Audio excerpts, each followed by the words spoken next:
Assalamualaikum warahmatullahi wabarakatuh. Pada kesempatan kali ini saya akan mempresentasikan buku tentang Soekarno, Paradok Revolusi Indonesia, yang dimana bab pertama menceritakan tentang seorang Bima, seorang Hamlet.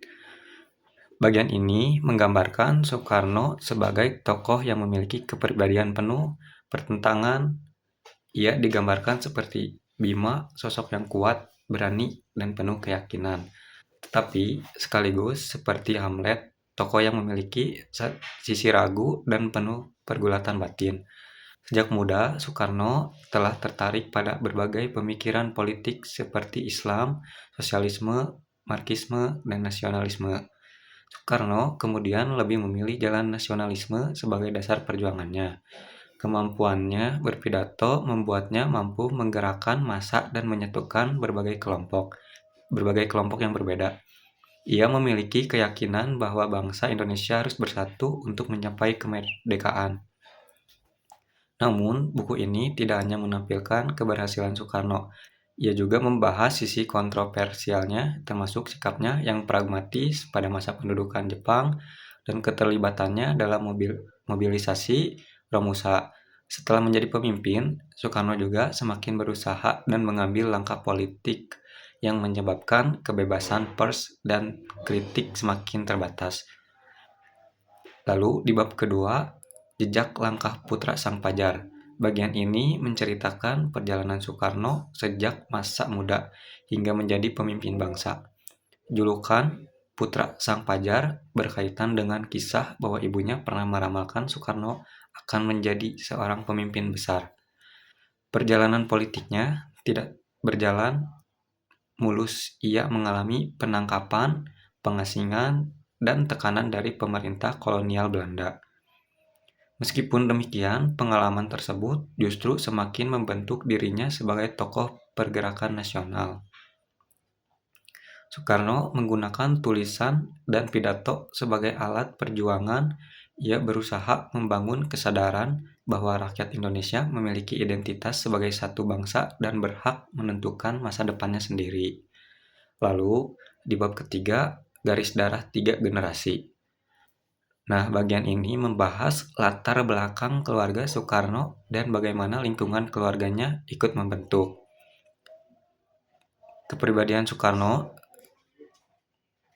lahir dari perpaduan latar belakang budaya Jawa dan Bali.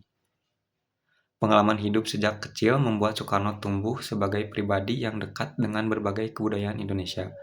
Pengaruh keluarga, pendidikan, dan lingkungan pergaulan kemudian membentuk cara pandangannya terhadap bangsa dan negara. Lalu di bab keempat, Don Juan yang mahir mencinta. Bagian ini membahas kehidupan, percintaan, dan perkawinan Soekarno. Soekarno dikenal sebagai sosok yang memiliki daya tarik kuat dan banyak dikagumi perempuan. Namun buku ini tidak hanya menceritakan kisah cintanya sebagai kehidupan pribadi. Hubungan Soekarno dengan perempuan-perempuan dalam hidupnya juga menunjukkan sisi lain kepribadiannya. Ia membutuhkan perhatian, kasih sayang, dukungan, dan pengakuan. Kehidupan rumah tangganya yang kompleks memperlihatkan bahwa di balik sosok pemimpin besar yang kuat di depan masa, Soekarno juga memiliki kebutuhan emosional dan kelemahan sebagai manusia biasa. Lalu di bab 5, dari kumis sampai celana boneka. Bagian ini membahas penampilan gaya hidup dan selera Soekarno. Ia sangat memperhatikan simbol, pakaian, seni, arsitektur, dan berbagai hal yang berkaitan dengan citra dirinya.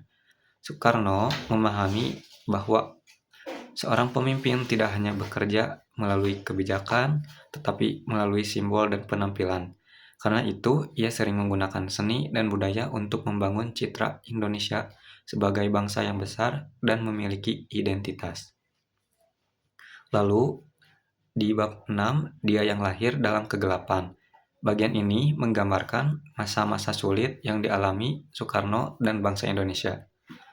Perjuangan menuju kemerdekaan berlangsung dalam situasi penuh tekanan dan ketidakpastian.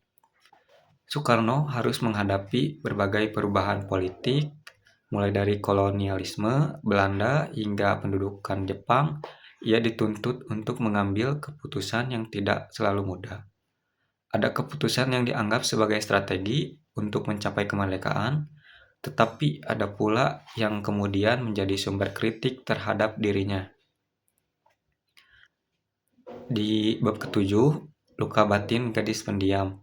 Bagian ini banyak menyoroti sisi pribadi dan emosional dalam kehidupan Soekarno. Di balik keberanian dan kemampuan berbicara di depan banyak orang, terdapat sisi Soekarno membutuhkan dukungan dari orang-orang terdekatnya. Tokoh-tokoh perempuan yang berada di sekitar Soekarno memiliki peran penting dalam perjalanan hidupnya. Mereka tidak hanya menjadi pasangan, tetapi juga menjadi sumber dukungan emosional dalam menghadapi tekanan politik dan kehidupan sebagai seorang pemimpin. Di bab ke-8, pencinta kemerdekaan yang tak konsekuen. Ini merupakan salah satu bagian paling kritis dalam buku Soekarno, dikenal sebagai pejuang kemerdekaan dan simbol perjuangan melawan kolonialisme. Namun, perjalanan politiknya juga menunjukkan adanya kontradiksi.